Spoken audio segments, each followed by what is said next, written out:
அன்பு மாணவர்களுக்கு வணக்கம். மேல்நிலை 2ஆம் ஆண்டு தமிழ் பாடத்தில் அணி இலக்கணத்தில் நாம் இன்று ஏகதேச உருவகணை பற்றி காண இருக்கின்றோம். ஏகம் என்றால் முதலில் பொருள் தெரிந்து கொள்ளுதல் வேண்டும். ஏகம் என்றால் ஒன்று. ஒன்றை மட்டுமே உருவகம் செய்வதுதான் இந்த தலைப்பினுடைய பொருள். அதற்கு எவ்வாறு வினாக்கள் கேட்பார்கள் என்றால், திருக்குறளை கொடுத்துவிட்டு இதில் எவ்வாறு ஏகதேச உருவகணை பயின்று வருவதனை விளக்குக என கேட்பார்கள். சினம் என்னும் சேர்ந்தாரை கொல்லி, இனம் என்னும் ஏம புனையை சுடும். இதில் நாம் சில சொற்களுக்கு பொருளை முதலில் தெரிந்து கொள்ள வேண்டும். கொல்லி, கொல்லி என்றால் இது தீ கொல்லி அல்ல, ஆட்களை கொல்லுதல் என்னும் பொருளில் வருவது கொல்லி. ஏமம் என்றால் பாதுகாப்பு, புனை என்றால் தெப்பம்.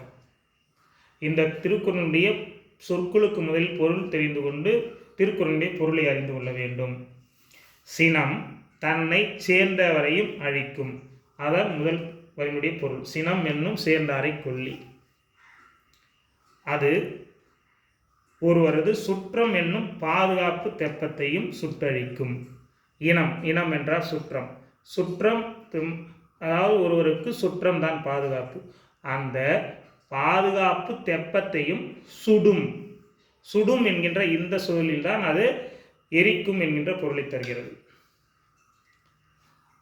சினம் என்பது தனக்கு பாதுகாப்பாக இருக்கின்ற தெப்பத்தையை அழிக்கும் என பொருள் கொள்ளலாம். இலக்கணம் முதலில் தெரிந்து கொள்ளும். இலக்கணம்: செய்யுளில் ஒரு பொருளை உருவகம் செய்துவிட்டு அதற்கு இணையான மற்றொரு பொருளை உருவகம் செய்யாமல் விடுவது ஏகதேச உருவகணி எனப்படும். முதல் வரியில் இந்த அணி இலக்கணத்தை சார்ந்து எதுவும் இல்லை என நாம் விளக்கிவிடலாம். இனம் என்னும் ஏம புனையை சுடும், இதில் தான் நாம் இந்த ஏகதேச உருவகணி பயின்று வருகிறது. இங்கு இனம் என்னும் ஏம புனையை, புனை என்பது தெப்பம் என கூறினேன்.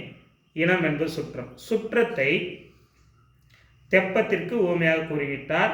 சினம் என்பதை மறைபொருளாக அதை அழித்துவிடும், எரித்துவிடும் என்பதை கூறிவிட்டார். ஆனால் தெப்பம் பயணிக்கும் கடலை வாழ்க்கையாக இங்கு அவர் உருவகப்படுத்தவில்லை. ஒன்றை உருவகப்படுத்திவிட்டார், தெப்பத்தை சுற்றத்தோடு ஒப்பிட்டு விட்டார். ஆனால் வாழ்க்கையை கடலோடு ஒப்பிடவில்லை என்பதால் இது ஏகதேச உருவகணை ஆயிற்று என்று பொருள் அறிந்து கொள்ளுங்கள். மீண்டும் பார்ப்போம். செய்யுளில் ஒரு பொருளை உருவகம் செய்துவிட்டு அதற்கு இணையான மற்றொரு பொருளை உருவகம் செய்யாமல் விடுவது ஏகதேச உருவக அணி எனப்படும்.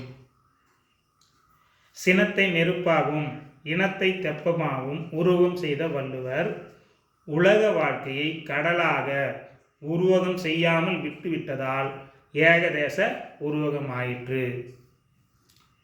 இது எளிமையான அணி இலக்கணம்.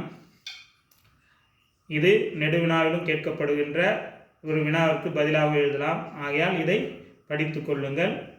வாழ்த்துக்கள். நன்றி. வாழ்க வளமுடன்.